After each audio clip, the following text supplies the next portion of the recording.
तो अमेरिका के उपराष्ट्रपति जी ने मुझे फोन पे बताया कि पाकिस्तान बहुत बड़ा हमला करने वाला है। 9 तारीख को रात को अमेरिका के उपराष्ट्रपति जी ने मुझसे बात करने का प्रयास किया। वो घंटे भर कोशिश कर रहे थे, लेकिन मेरी सेना के साथ मीटिंग चल रही थी। और भारत ने तो पहले दिन ही कह दिया था, 7 तारीख सुबह की प्रेस देख लीजिए, कि हमने हमारा लक्ष्य पूरा कर दिया है। अगर आप कुछ करोगे तो महंगा पड़ेगा। बस करो, बहुत मारा, अब ज्यादा मार झेलने की ताकत नहीं है। प्लीज हमला रोक दो। ये पाकिस्तान के डीजीएमओ का फोन था। और भारत ने तो पहले दिन ही कह दिया था, 7 तारीख सुबह की प्रेस देख लीजिए, कि हमने हमारा लक्ष्य पूरा कर दिया है। अगर आप कुछ करोगे तो महंगा पड़ेगा। और आप फिर ऐसे कैसे चलता है? प्लीज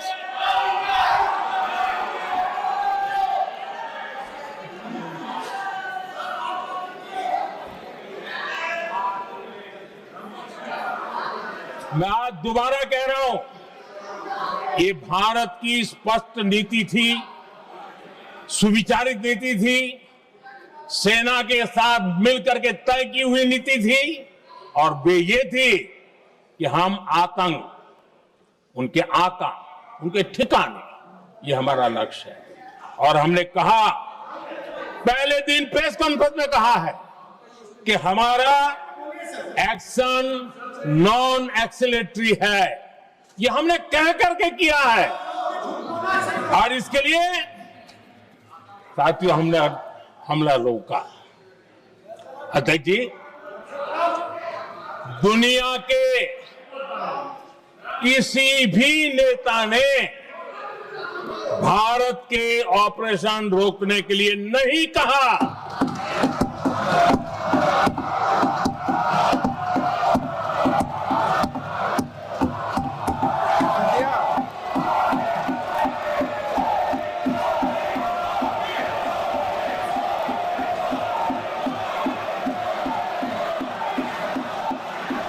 उसी दौरान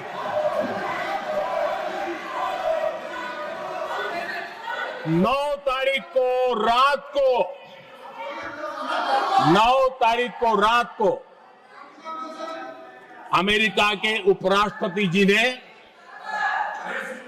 मुझसे बात करने का प्रयास किया। वो घंटे भर कोशिश कर रहे थे, लेकिन मेरी सेना के साथ मीटिंग चल रही थी, तो मैंने उनका फोन उठा नहीं पाया। बाद में मैंने उनको कॉल बैक किया। मैंने कहा कि आपका फोन था, 3-4 बार आपका फोन आ गया, क्या है? तो अमेरिका के उपराष्ट्रपति जी ने मुझे फोन पे बताया कि पाकिस्तान बहुत बड़ा हमला करने वाला है। ये उन्होंने मुझे बताया। मेरा जो जवाब था, जिनको समझ नहीं आता है उनको तो नहीं आएगा।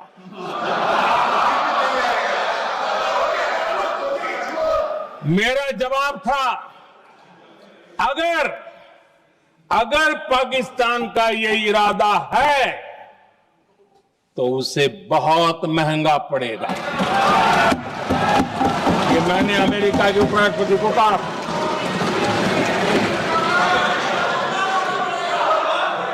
अगर पाकिस्तान हमला करेगा तो हम बड़ा हमला कर करके जवाब देंगे। ये मेरा जवाब था। और आगे मेरा एक वाक्य था, मैंने कहा था, हम गोली का जवाब गोले से देंगे। ये 9 तारीख रात की बात है। और 9 रात में और 10 सुबह हमने पाकिस्तान को सैन्य शक्ति को तहस नहस कर दिया था। और यही हमारा जवाब था, यही हमारा जज्बा था। और आज पाकिस्तान भी भली भांति जान गया है कि भारत का हर जवाब पहले से ज्यादा तगड़ा होता है।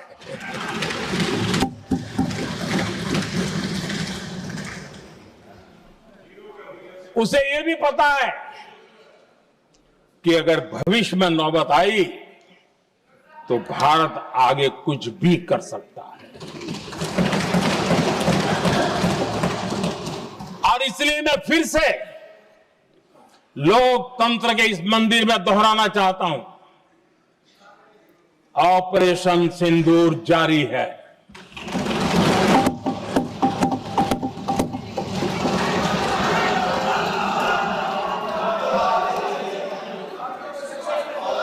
पाकिस्तान ने दुस्साहस की अगर कल्पना की तो उसे करारा जवाब दिया जाएगा।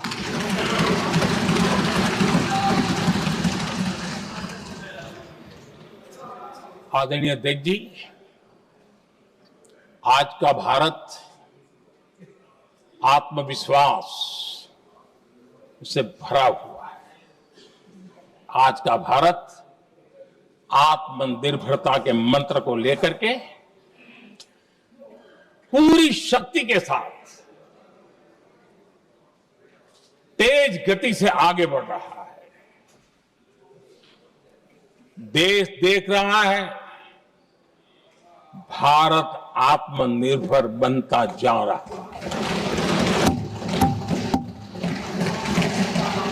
लेकिन देश ये भी देख रहा है कि एक तरफ तो भारत आत्मनिर्भरता की ओर तेज गति से आगे बढ़ रहा है, लेकिन कांग्रेस मुद्दों के लिए पाकिस्तान पर निर्भर होती जा रही है।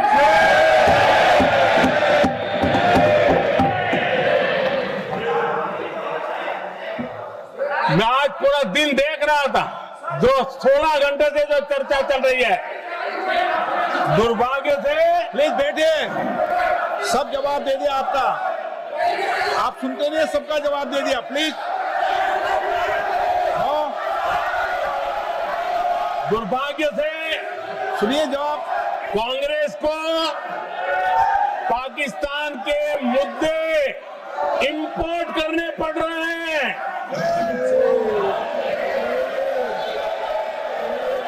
आदरणीय अध्यक्ष जी, आज के वॉरफेयर में इंफॉर्मेशन और नैरेटिव्स की प्लीज बैठिए। बहुत बड़ी भूमिका है। नैरेटिव घड़ करके, एआई का भी भरपूर उपयोग करके सेनाओं के मनोबल को कमजोर करने के खेल भी खेले जाते हैं।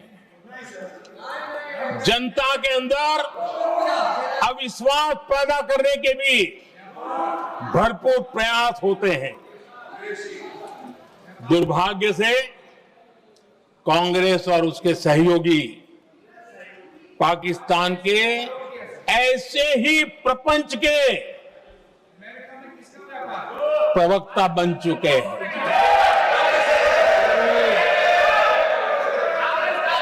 आदरणीय अध्यक्ष जी, देश की सेना ने, आदरणीय अध्यक्ष जी, ये तरीका है देश की सेना ने, बैठिए बैठिए। देश की सेना ने सर्जिकल स्ट्राइक की,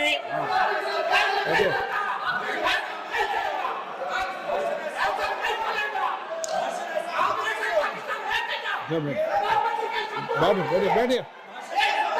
आदरणीय अध्यक्ष जी, देश की सेना ने सफलतापूर्वक सर्जिकल स्ट्राइक की तो तुरंत कांग्रेस वालों ने सेना से सबूत मांगे थे।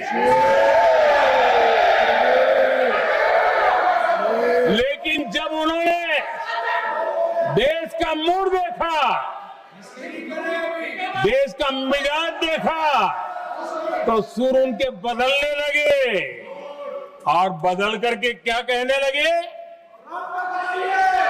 कांग्रेस के लोगों ने कहा ये सर्जिकल स्ट्राइक क्या बड़ी बात है, ये तो हमने भी की थी। एक ने कहा 3 सर्जिकल स्ट्राइक की थी, दूसरे ने कहा 6 सर्जिकल स्ट्राइक की थी, तीसरे ने कहा 15 सर्जिकल स्ट्राइक की थी। जितना बड़ा नेता उतना बड़ा आंकड़ा चल रहा था।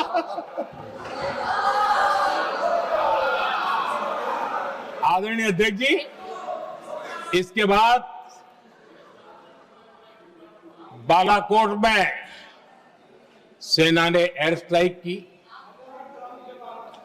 अब एयर स्ट्राइक तो ऐसी थी कि वो कुछ कह नहीं सकते थे, इसलिए ये तो नहीं कहा कि भाई हमने भी की थी। उसमें तो उन्होंने समझदारी दिखाई, लेकिन फोटो मांगने लगे। एयर स्ट्राइक हुई तो फोटो दिखाओ, क्या कहां गिरा, क्या तोड़ा, कितना तोड़ा, कितने मरे, बस यही पूछते रहे। पाकिस्तान भी यही पूछता था, ये भी यही पूछते थे। इतना ही नहीं, आदरणीय अध्यक्ष जी, जब पायलट अभिनंदन पकड़े गए तो पाकिस्तान में तो खुशी का माहौल होना स्वाभाविक था कि उनके हाथ में भारतीय सेना का एक पायलट उनके हाथ लगा था। लेकिन यहां पर भी कुछ लोग थे जो कानों कानों में कह रहे थे अब मोदी फंसा, अब अभिनंदन आए, मोदी ला करके दिखा दे, अब देखते हैं मोदी क्या करता है। आज डंके की चोट पर अभिनंदन वापिस आएगा।